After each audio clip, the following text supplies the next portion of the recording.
I'm William Coniston and I write pacey novels for children aged 8 or 9 upwards, but adults enjoy them too. My latest is this, as you can see, called Mice and the Dragon Worm. It's actually M-I-C-E, which is the name of a highly secret organisation, but obviously it gets shortened to Mice. I published that in June 2017.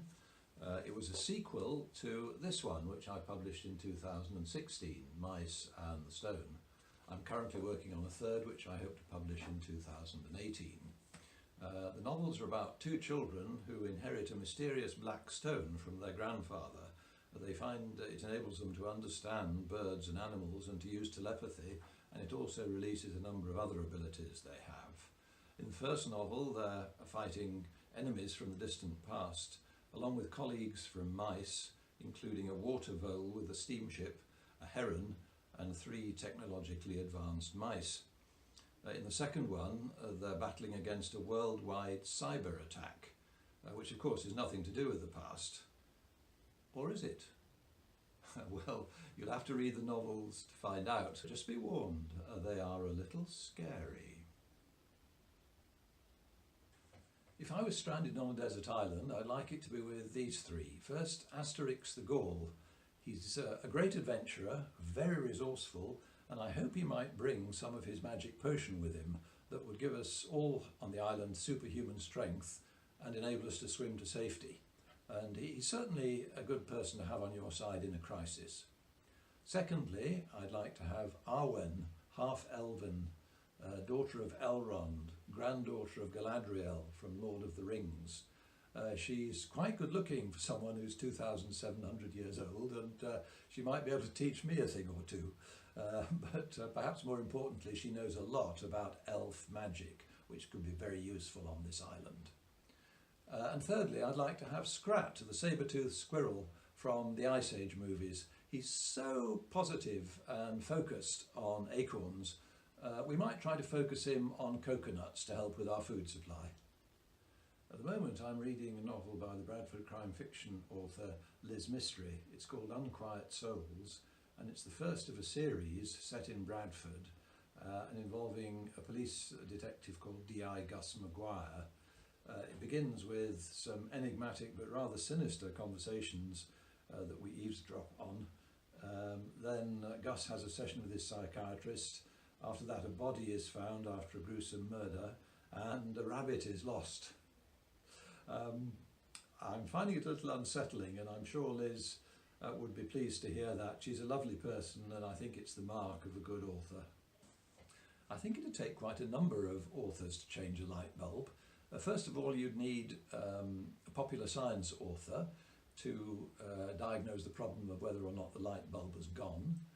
Then you'd need a philosophy author to answer the question, how can we know that the light bulb even existed, because the room's in darkness and we can't see it. And then we need a horror author to warn us of the dangers that could be lurking in the darkness as we cross the room to change the light bulb.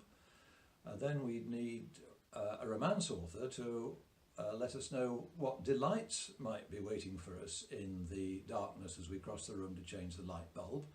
So then we'd need a mathematical author to work out the odds of whether we'd meet danger or delight in the darkness as we cross the room to change the light bulb. We'd then need a self-help author to help us to come to terms with whatever it is we would find in the darkness as we cross the room to change the light bulb. We'd then need a DIY manual author to tell us how to do the job when we actually got there. And then we'd need an author who isn't actually writing anything at the moment, who has the time to actually change the light bulb. So I think that's about 8. If my novels were made into films, the actors I'd like to have playing the 2 evil villains would include Alan Rickman if he could be brought back from the dead. But if not, I'd have to settle for Gary Oldman and Ralph Fiennes, because they can both be wonderfully dark, sinister, ruthless and violent. They're ideal for the job. The good characters in my novels are 4 children, 2 girls and 2 boys, and to play those I'd like to have 4 of the children who are in a series called Stranger Things on Netflix. In fact, the actors who played Mike, Lucas, Eleven and Max. An author I'd love to meet is Denise Miner, the award-winning Glasgow crime writer. Her prose is splendidly accurate and economical and evokes Glasgow and its people with great humour and realism, and her plots are intricate and clever, and she rightly deserves her excellent reputation. Something you may not know about me is that every winter I put up an aerial system in a field near our house, consisting of 4 poles 20 metres high, arranged in an exact square with 20-metre sides. I then use it to talk by radio to people on the other side of the world every morning before and during sunrise. I think that makes me either a geek or a nerd. I'm not quite sure which, probably both. My favourite line in literature is the final sentence of A Farewell to Arms by Ernest Hemingway. I'll just read it for you. After a while I went out and left the hospital and walked back to the hotel in the rain. And that's it. It's a simple, tragic, empty, flat sentence with emphasis on the tragic. At the end of a wonderful novel, I'd say a work of genius about war and love and passion and loss.